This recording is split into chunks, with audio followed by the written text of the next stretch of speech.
This is Professor Pete Alexander with the Winning at Business and Life podcast, where executives share their insights. It is 6 questions in 7 minutes because successful business leaders are busy and rarely have more time to spare. So let's get to it. Question number 1.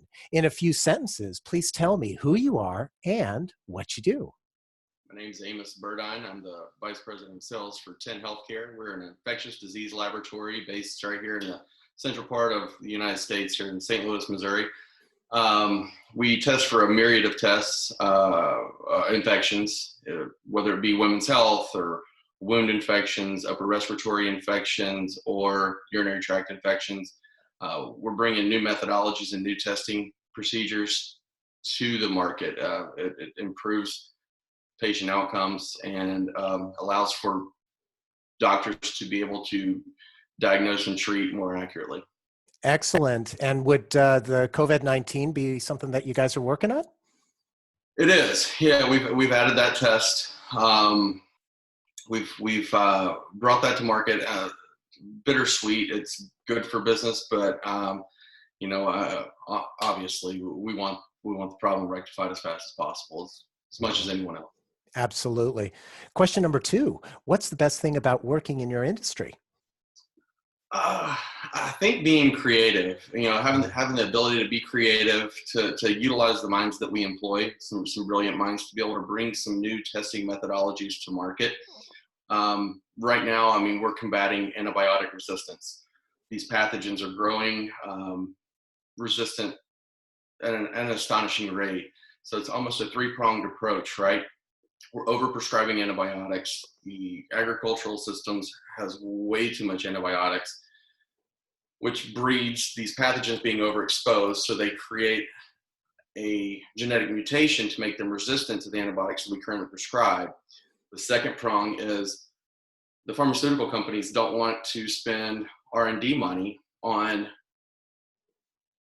new antibiotics for them to become resistant in a relatively quick pattern and within a relatively short time frame.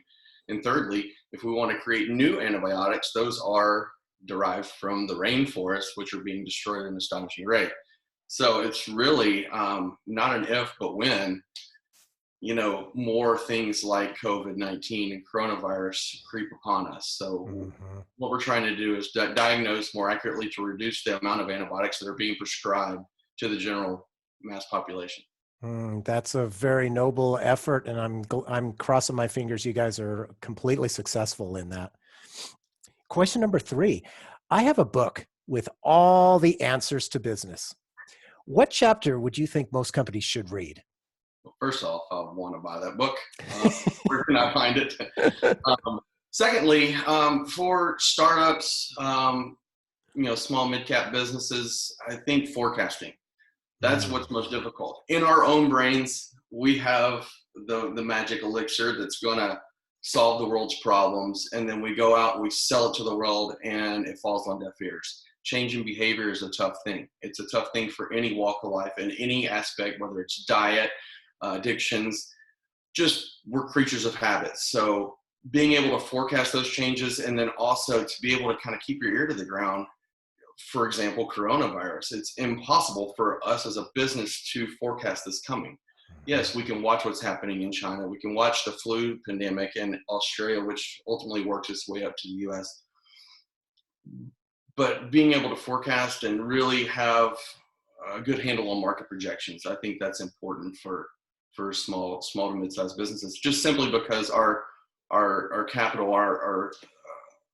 the revenue that we have to spend, if we go and spend and we think that the great tidal wave is coming and it doesn't come, now we still have to pay those bills on the things that we bought and the headcount that we got and the buildings that we built. Meanwhile, if we do the opposite and we underbuy, we don't get ready, then the wave crashes over us and we drown, but we're not successful as a business. So that I think keeping that forecasting temperature just right would be the perfect chapter for us and for folks in my position. Yeah, I couldn't agree more. You've stated it very well. Question number 4, other than generic work harder, have a great attitude, or care for the customers, what advice or insight would you give to other business leaders? Well, because honestly, I think what keeps us moving forward is we all have the pie in the sky, the goal that we want to reach and we want to attain. But it's much like a marathon runner. Once you get started, you're on the start line. Mhm. 26 miles is a long way away. But if you think about it as, mile by mile by mile, mind you, I've never run a marathon, but I could only imagine the way I would gobble that up would be mile by mile. And so I always joke around with my sales team. I'm a master of cliches, but I think cliches are cliches for a reason. They have meaning. So I think taking that big goal and chopping it down into bite-sized pieces. Repetition is the mother of skill. So get really, really good at it. The only way you get really, really good at it is by doing it over and over and over and over again. Mm-hmm. Secondly, it's the blocking and tackling of life. You have to wake up. There's things that are going to affect you no matter what, from 8 o'clock until 5 o'clock, which is what we call our golden selling hours. We have to be out doing the things that can drive business forward, moving the needle. Mm-hmm. And, lastly, it's just being able to be okay with no. But making sure that we get told no enough to where we grow this sense of armor around our body that it doesn't affect us anymore. What you're doing is for the greater good. And our greater good is trying to prevent more or reduce the amount of antibiotics written in order to be able to precisely get the diagnosis correct for the patient to be able to be treated more accurately quicker. Hopefully that kind of made sense. Mm-hmm. It does. And I like the point that you make about, being okay with no, because if it's no, that saves you time as a salesperson as well. You're not wasting your time with a prospect that is not going to buy. 100%. I mean, it's shots on goal. I mean, we're in a very fast transactional business. So it's a one call close for us in most circumstances. So when we sit in front of that doctor, and that's what I tell my reps, we've got 100. If you talk to 100 different doctors, you have 33 that are not going to give a hoot. You got 33 that are going to say, that's a great idea. Maybe we can work it into our practice. And you have 33 that are going to be like, wow, this is really, so shots on goal. You may hit 30 of those that don't give a darn right out of the gate, but you still have to put your shoes on and tie your laces and walk out with your chest out, chin up, knowing that what you're doing is right. It is good. And you are replacing an antiquated system. So having just that, the like I said, the intestinal fortitude to wake up and do it again and again and again and again, and slowly you'll start to see the snowball take effect. Mm-hmm. Excellent. And with 1 minute remaining, question number 5, what other executives like yourself should be on my podcast?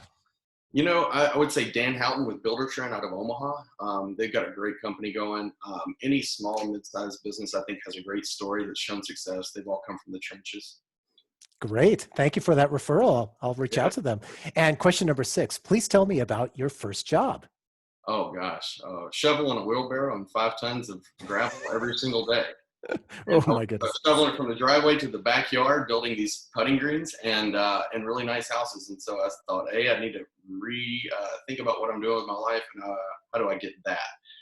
And not quite there yet, but, working on it. And a lot of work from that. Boy, it's a great story. Oh, my gosh. Amos, thank you so much for being on the show. How can people find you? Just Amos Burdine. There's not too many of us on LinkedIn. Perfect. All right. This is Professor Pete Alexander with the Winning at Business and Life podcast. For more insights and ideas, please go to LinkedIn, YouTube, Facebook, or iTunes and search for the Winning at Business and Life podcast. Thanks for listening.